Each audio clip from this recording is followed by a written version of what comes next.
And welcome back. This is the last part of the series on the Canon IId. For the moment, I have my 50 f1.8 attached. Everything went according to plan. I shot a test roll, actually a test strip, sort of 12 images, and everything seems correct. The exposure is correct, with one little exception, and that is 1/500th of a second, which is actually closer to 1/1000th. I'm not really sure why this happens. As I previously mentioned in the other videos, there is no way to adjust for one single shutter speed, and in the case of this camera there is no way to actually adjust for the top speed because it lacks that eccentric on the second curtain latch.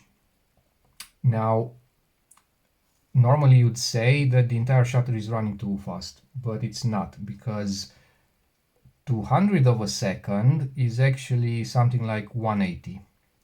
So this one is a bit slow, while this one is too fast. That means that if the 500th of a second would be adjusted to be correct by I would say lowering the tension on the curtains, but the second curtain is running with pretty much no tension at all. It does have tension, but it's something like one full turn maybe. And if I set it to B,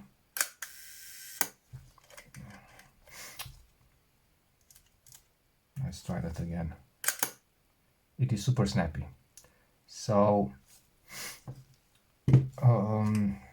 basically that means the springs are in very good condition. But yeah, I can't really lower the tension anymore because it would probably start to be unreliable, and that means that I would need to actually move the attachment points more to the left, sort of speak. So I would physically increase the gap, but by doing that I would also increase all the other times. So I decided that this was the best compromise. I would have all the speeds up to 200 of a second, as close as possible.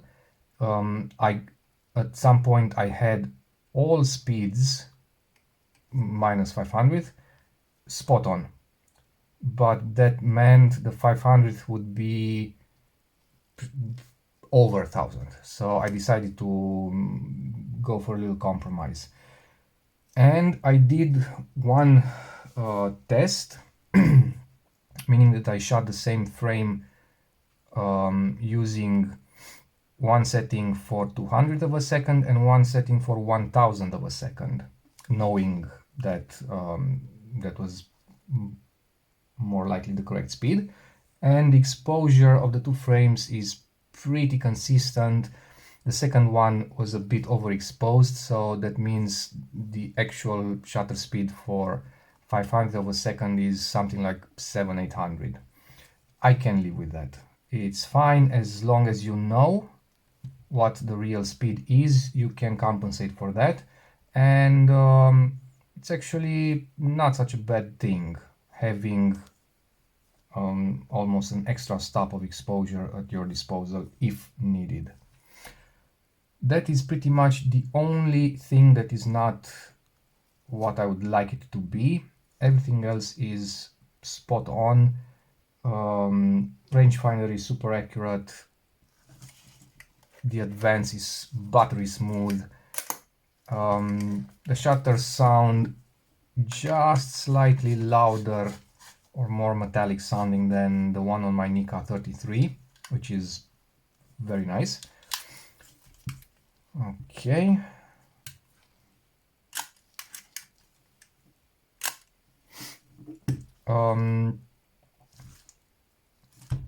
Yeah, I like it. I like it.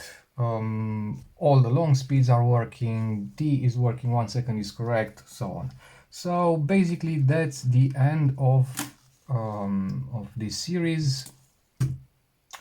I will probably add a couple of images from the test roll in the following seconds. I'm not going to do any voice overlay. If I add the two images, the compared ones for the exposure, the first one will be 500, 800, or whatever it is, and the second one will be 200. All the rest are various speeds from 60 to whatever I used, so from 60 upwards.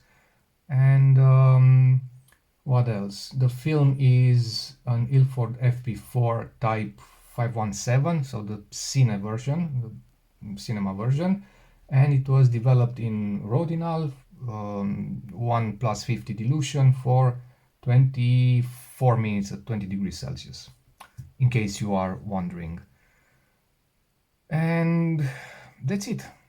Thank you, and I will see you next time.